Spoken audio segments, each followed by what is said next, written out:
Hello hi മുത്തുമണികളെ എന്തൊക്കെ വിശേഷം? ഞങ്ങൾക്ക് എല്ലാവർക്കും സുഖമല്ലേ? ഇന്നത്തെ ഷോർട്ട് വീഡിയോ വെച്ചാൽ അടിപൊളി കിടിലും കല്യാണത്തിന് വന്ന ഷോർട്ട് വീഡിയോ ആയിട്ടാണ് ഞാൻ വന്നിട്ടുള്ളത്. അങ്ങനെ കല്യാണത്തിന് പോകുമ്പോൾ ഇങ്ങനെ റെഡി ആയിട്ട് ബെഡിയും മിന്നും കാറ്റിലും വന്ന് നമുക്ക് കരണ്ടെല്ലാം പോയിട്ട് നോക്കുമ്പോൾ പിന്നെ ഒന്നും തിരിയുന്നില്ല. അങ്ങനെ ടോർച്ച് എമർജൻസിയിൽ കത്തിച്ചിട്ട് ചെറിയ മട്ടത്തിൽ പൊട്ടിയിടാന്ന് വിചാരിച്ചു. പൊട്ടിയിടാൻ നോക്കുമ്പോൾ തീരെ കരണ്ടൊന്നുമില്ല. അങ്ങനെ ചെറിയ മട്ടത്തിൽ പൊട്ടി കാട്ടിലിട്ട് പിന്നെ കല്യാണത്തിന് ഒന്നാമത് മെയിനായിട്ട് പോകാൻ വേണ്ടി കാരണം എന്ന് വെച്ച് കഴിഞ്ഞാൽ ഫുഡ് കഴിക്കാനാണ്. നമ്മൾ കല്യാണത്തിന് പോകുന്നത് തന്നെ ഫുഡ് കഴിക്കാനാണ്. പിന്നെ കാര്യമായിട്ട് ഞങ്ങൾക്ക് സന്തോഷമുള്ള ദിവസം വെച്ചിരുന്നത് ബീഫ് ബിരിയാണി അവൾ കല്യാണത്തിനുള്ളത്.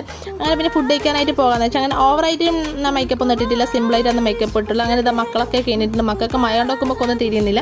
അങ്ങനെ കല്യാണം എന്ന് പറയുന്നത് ചെറിയ മട്ടത്തിലുള്ള കല്യാണം ഇങ്ങനെയൊന്നും ഉണ്ടായിരുന്നില്ല. അങ്ങനെ നമ്മൾ അവിടെ പോയി ഫസ്റ്റ് നമ്മളാണ് എത്തിയത്. അങ്ങനത്തെ പെണ്ണിൻ്റെ ബെഡ്റൂമാണ്. അങ്ങനെ ബെഡ്റൂമും ബാത്റൂമും നിങ്ങൾക്ക് കാണിച്ചാൽ വീഡിയോസ് എല്ലാം എടുത്ത് അങ്ങനെ പെണ്ണിൻ്റെ കൂടെ കുറച്ച് ഫോട്ടോസ് എല്ലാം എടുത്ത് പിന്നെ വയറ്റിൻ്റെ ഉള്ളിൽ നമുക്ക് വല്ലാണ്ട് വിശക്കാൻ തുടങ്ങി. വിശക്കുമ്പോൾ നമ്മൾ വയറ്റിൻ്റെ ഉള്ളിലേക്ക് എന്തെങ്കിലും കൊടുക്കണം. അങ്ങനെ ഫുഡെല്ലാം കഴിച്ച് നമ്മളിങ്ങനെ ഫോട്ടോസ് എല്ലാം എടുത്ത് കൊടുക്കുമ്പോൾ ചെക്കൻ വരുന്നുണ്ട്. കൈമുട്ടിപ്പാട്ടും പാട്ടെല്ലാം പഠിച്ച് ചെക്കൻ വരുന്നുണ്ട്. അങ്ങനെ ചെക്കനെല്ലാം നോക്കി നമ്മളിങ്ങനെ വീട്ടിൻ്റെ മുമ്പിൽ തന്നെ അടിപൊളി വയലുണ്ട്. അതിൻ്റെ വയലും നോക്കിയിട്ട് ഇങ്ങനെ വെള്ളമെല്ലാം കുടിച്ചിക്കലാണ്.